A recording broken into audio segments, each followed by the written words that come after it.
بسم اللہ الرحمن الرحیم۔ السلام علیکم۔ اللہ تعالیٰ جس کے ساتھ خیر کا ارادہ فرماتے ہیں اسے یہ دعا پڑھنے کی توفیق دیتے ہیں۔ اللہم انی ضعیف فقو فی رضاک ضعفی وخذ الی الخیر بناصیتی واجعل الاسلام منتہی رضائی۔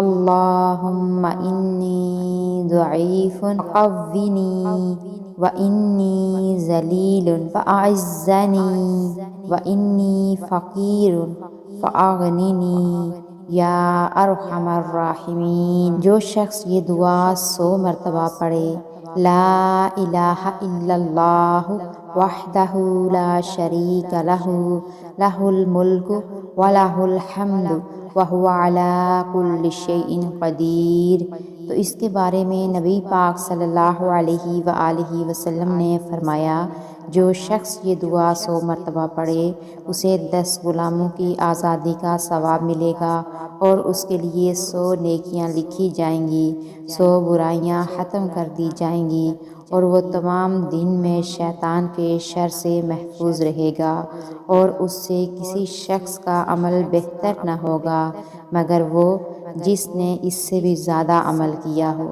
سبحان اللہ۔ اللہ پاک ہم سب کو عمل کرنے کی توفیق عطا فرمائے، آمین۔